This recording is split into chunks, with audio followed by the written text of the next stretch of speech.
You open a map app. You type in a restaurant. You get directions in 4 seconds. But 10,000 years ago, the only map that mattered was the line where land met water. And that line decided whether you lived or died. Every civilization you have ever heard of started on a riverbank. The Egyptians had the Nile, the Sumerians had the Tigris and Euphrates. The Indus Valley had its namesake river. China had the Yellow River. This is not a coincidence. This is not convenience. This is the entire foundation of human settlement, and almost nobody stops to ask why. Your instinct says, water equals drinking. That's true, but it's the shallow answer. The real answer is far stranger, and far more calculated than that. Water was not just something ancient humans drank. Water was the original internet. It was the original supply chain. It was the original power grid. And your body, right now, still carries the instincts built by that arrangement. Think about what a river actually does. It moves. It carries silt downstream and deposits it on the banks, refreshing the soil year after year without anyone lifting a finger. Farmers today call this alluvial deposition. Ancient farmers just called it magic. Either way, the effect was the same. Land near water grew food more reliably than land far from it. And reliable food is the single ingredient every early civilization needed before it could do anything else. Compare that to a patch of land 50 miles inland with no river nearby. Same sunlight, same rainfall, maybe. But no yearly refresh of nutrients. No easy way to move a harvest to a neighboring village. No backup plan if a single season's rain came late. Geographer Jared Diamond has argued extensively that geography, not intelligence or culture, explains most of why some regions built empires and others didn't. A river wasn't a lucky bonus. It was closer to a prerequisite. But food alone doesn't explain cities. Plenty of fertile valleys never produced a single monument. So what else was happening on those riverbanks? Movement. A river is a road that moves itself. Before wheels, before horses were domesticated for transport, before anyone had thought of pavement, a river could carry a raft loaded with grain hundreds of miles without a single person pushing it. Anthropologist Carl Wittfogel spent decades studying early river civilizations and proposed something called hydraulic despotism, the idea that the sheer effort required to manage irrigation and flooding forced early societies into centralized control. Someone had to decide when the canals opened. Someone had to decide who got water first during a drought. That someone became a ruler. That decision-making structure became a government. Water didn't just feed cities. Water built the first bureaucracies, and it didn't stop at government. Water dictated where roads went, where markets formed, and even where the first laws were written down. The Code of Hammurabi, carved in Babylon around 1754 BCE, devotes an entire section to water rights and irrigation disputes. If a farmer's canal broke and flooded a neighbor's field, there was a specific legal penalty for it. Think about that. Some of the very first written laws in human history weren't about murder or theft. They were about who gets the water first, and what happens if you waste your neighbor's share. Civilization's earliest arguments were plumbing arguments. Here's where it gets stranger. The Sumerians, one of the very first urban societies on Earth, developed writing around 3200 BCE in the city of Uruk. Historians largely agree the earliest written symbols weren't poetry or religious texts. They were receipts, grain counts, water allocation records. Someone needed to remember how much barley was owed to whom after the flood season ended. Writing itself, the foundation of every book, every text message, every video script like this one, may have been invented to keep track of water and grain. Pause on that for a second. The reason you can read this sentence right now traces back to a person standing on a muddy riverbank 5,000 years ago, trying to remember who owed who a sack of barley. Now here's the twist most people miss entirely.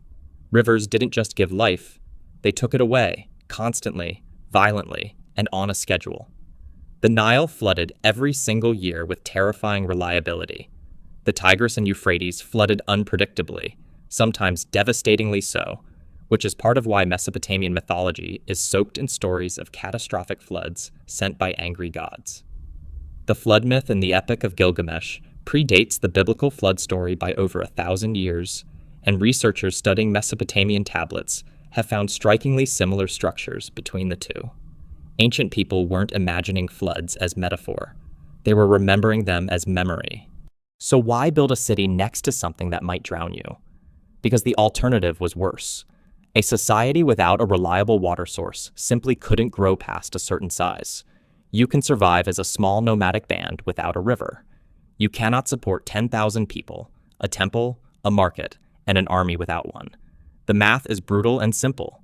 Water equals population density. Population density equals specialization. Specialization equals civilization.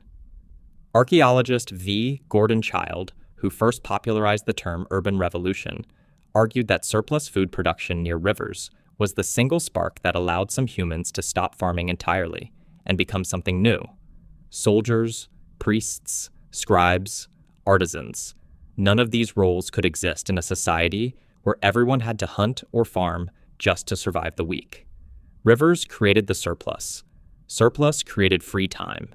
Free time created civilization as you understand it today. And the ancient humans building these cities weren't guessing. They were engineering. The Indus Valley cities of Mohenjo-daro and Harappa had covered drainage systems running beneath their streets more than 4,000 years ago, a level of urban planning that some cities didn't match again until the 19th century.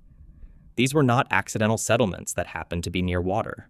These were deliberate machines, built around a resource their entire society understood better than modern people generally give them credit for. By the time you get to Rome, the relationship between water and power had become almost an obsession. Rome wasn't built directly on a massive river the way Egypt was, so instead of waiting for water to arrive, Romans brought it to themselves. Engineers built aqueducts stretching over 50 miles, using nothing but gravity and precise stone gradients to carry water into the heart of the city. Historian Frontinus, who once served as Rome's water commissioner, wrote detailed accounts of exactly how much water flowed through each aqueduct and who was legally entitled to draw from it. Managing water wasn't a side project for the Roman state. It was one of its primary functions, tracked as carefully as tax collection. This pattern wasn't unique to the ancient Near East. Look at Angkor, the sprawling Khmer capital in what is now Cambodia. At its peak in the 12th century, Angkor may have been the largest pre-industrial city on Earth, and its entire existence depended on an enormous network of reservoirs and canals designed to survive both monsoon floods and dry season droughts. Archaeologist Roland Fletcher, who led decades of research mapping the city with satellite imagery, found that Angkor's water system was so vast and so precisely engineered that its eventual failure, likely from extreme weather overwhelming the canals, may have contributed directly to the city's collapse. The same water that built Angkor into a metropolis of nearly 1 million people may have also been the reason it was swallowed by jungle centuries later. Water builds civilizations. Water can unbuild them too. Ancient people didn't just worship water out of superstition. They feared it with good reason, because they had watched it create empires and erase them within the same century. Here's the part that should make you slightly uncomfortable. Your brain still runs on this old operating system.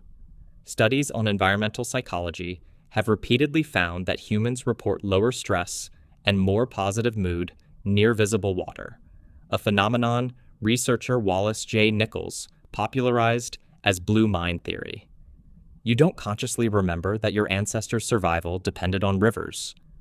But some older part of you, the part that evolved over hundreds of generations near riverbanks and lakeshores, still responds to water like it matters.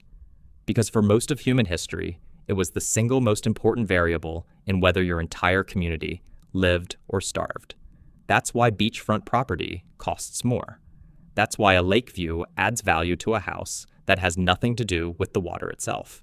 That's why so many of you feel calmer standing near a river, a lake, or an ocean, even if you can't explain why. You're not choosing that feeling. You're inheriting it. Look at a satellite image of Earth at night. The brightest clusters of light almost always trace a coastline or hug the bank of a major river. Not because modern humans need water the way ancient farmers did. Most of you don't grow your own food or paddle goods downstream. And yet the pull remains. Port cities still dominate global trade. River capitals still anchor entire nations. Your species built an instinct so deep into its behavior that it outlived the very reason the instinct existed in the first place. Even the words you use carry the fingerprints of this history. Rival originally comes from the Latin word for people who share the same riverbank, because sharing a water source with a stranger meant you were, by definition, either an ally or a competitor. There was no neutral option. The people upstream from you could always, in theory, cut off your supply or flood your fields. Language itself remembers a time when water determined who your enemies were. Every skyscraper city on Earth today, from London to Shanghai to New York, sits on the exact same principle your ancestors discovered by accident and then perfected over thousands of years. Find water, build near it, let it feed you, move your goods, and eventually, without anyone planning it that way, force you into government, laws, writing, and the very first cities in human history. You opened a map app to find a restaurant. Ancient humans opened their eyes and looked for a river because that decision determined whether their children would live to adulthood. The line where land meets water built everything you now take for granted, and some quiet, ancient part of you still walks toward it every single time you get the chance.